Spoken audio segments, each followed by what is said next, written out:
Hi folks, I'd like to welcome you to Photo Tutorials, and in this exercise I'm going to show you how we can use the levels and the history brush to adjust exposure in an image. For this particular shot I'm going to choose this black and white image, which is a shot of Brimham Rocks in North Yorkshire several years ago. And what I want to do is I want to actually darken this area of the sky down. All this area of sky is I want to darken down by a couple of stops, and I really want to get these midtones in the sky a lot darker. And to do that I'm going to use the levels tool. So I'm going to go to image, click on image, go along to adjust, and there's your levels tool there. Click on the levels tool and we have that box opens up like so. Just move this box down here. Now the slider that I'm going to use on this one is the midtone slider, which is the one in the middle here. And as you can see, it's set at 1.00. I'm probably going to take that down to around about 70 or 80, I would imagine, just to get the sky looking the way I want it. So if I take it down, you can see it's dropping the exposure of the image all the way down. It'll probably go black if you take it all the way down there.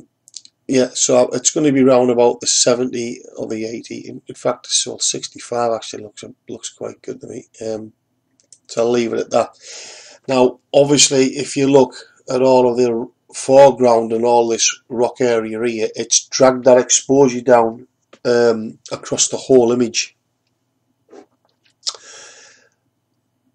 That's okay. I'm going to click on the OK button. The way I'm going to get around that is I'm actually going to paint the detail back in that foreground, and to do that I'm going to use this tool here, which if you click on it, it comes up as the history brush tool and the art history brush tool. And for this exercise we want this one here. Now I've just switched over to my graphics tablet, excuse me, and what I'm going to do, I'll just reduce the brush size.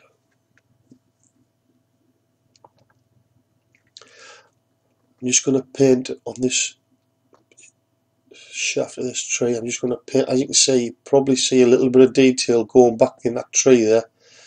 There wasn't a great deal of it, but it was noticeable, so I'm just going to paint it back in.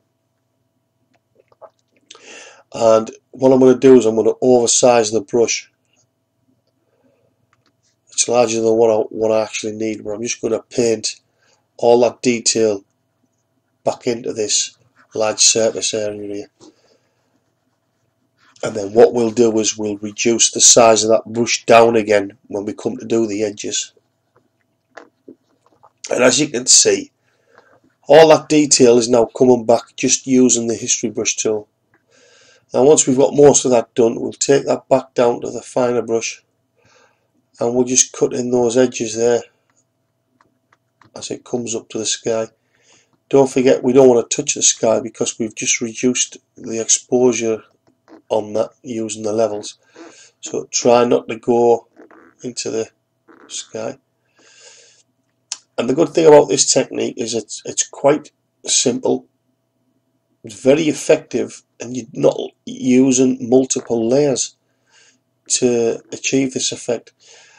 You know, a lot of people do some simple tasks, but they use layers, and that increases the file size of your image, uses a lot more of your computer's memory and the RAM and etc., and it can get a little bit tedious and slow your computer down. And there we have it, a simple technique. I've darkened that sky down. A very effective technique, especially when you're doing black and white. It gets away of having to use this tool here, which is the burn tool. I don't particularly like using it. That's it there. I think this is a much better way of getting your exposures balanced out, and you should give it a go, especially on your black and white. I mean, just as good on colour as well. So give it a go, and I hope it's been helpful to you. So I'll see you next time, and I'd just like to thank you for watching. Bye bye.